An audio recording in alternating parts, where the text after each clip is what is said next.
Square mile একটা জায়গার মধ্যে কতটা নষ্ট করে দিচ্ছি এবং আমরা এই কেউ যদি সেই উদ্যোগ নিতে চায় তাকে আমরা সাধুবাদ জানাবো।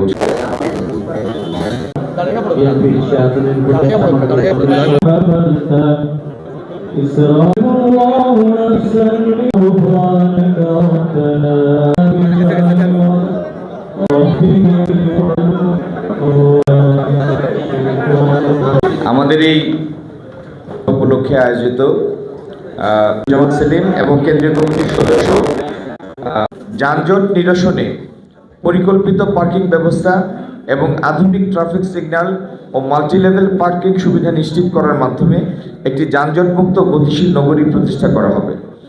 চলমান বাইপাস প্রকল্পসমূহ দ্রুত সম্পন্ন করে ও আধুনিক গণপরিবহন ব্যবস্থার মাধ্যমে নগরের ভিতরের চাপ কমানো হবে। এমসি কলেজ, সরকারি কলেজ, ক্যান্টনমেন্ট পাবলিক স্কুল ও অন্যান্য কলেজ বিশ্ববিদ্যালয়মুখী ছাত্রছাত্রীদের যাতায়াতের সুবিধার্থে শাটল সার্ভিস প্রতিষ্ঠার বিষয়টি বিবেচনা করা হবে। সামাজিক নিরাপত্তা ও শৃঙ্খলা, কিশোর গ্যাং, অনলাইন জুয়া এবং মাদকের বিস্তার রোধে একটি শক্তিশালী কার্যকর বিশেষ টাস্কফোর্স গঠন করা হবে, যা সরাসরি মাঠ পর্যায়ে তদারকি করবে। মাদকাসক্ত ও বিপদগামী তরুণদের সমাজের মূলধারায় ফিরিয়ে আনতে আধুনিক পুনর্বাসন কেন্দ্র স্থাপন এবং প্রতিটি এলাকায় খেলাধুলাকে জোরদার করা হবে। ইমাম ও মুয়াজ্জিন সাহেবদের জন্য কর্মসূচি।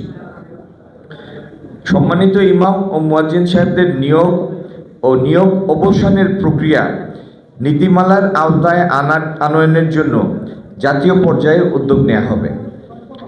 ইমাম ও মুয়াজ্জিন সাহেবদের হাদিয়া বৃদ্ধির বাস্তবসম্মত উদ্যোগ রহমান যে 31 দফা প্রণয়ন করেছেন এই দেশের আর্থসামাজিক অবস্থার উন্নয়নের জন্য, রাজনৈতিক তৎকালীন অচলাবস্থা নিরসনের জন্য, তার একটি অত্যন্ত গুরুত্বপূর্ণ দফা হচ্ছে বাংলাদেশের বিভিন্ন ধর্ম বর্ণ নির্বিশেষে সমস্ত সম্প্রদায়কে নিয়ে একটি ভাইব্রেন্ট নেশন প্রতিষ্ঠা, একটি রেইনবো নেশন প্রতিষ্ঠা।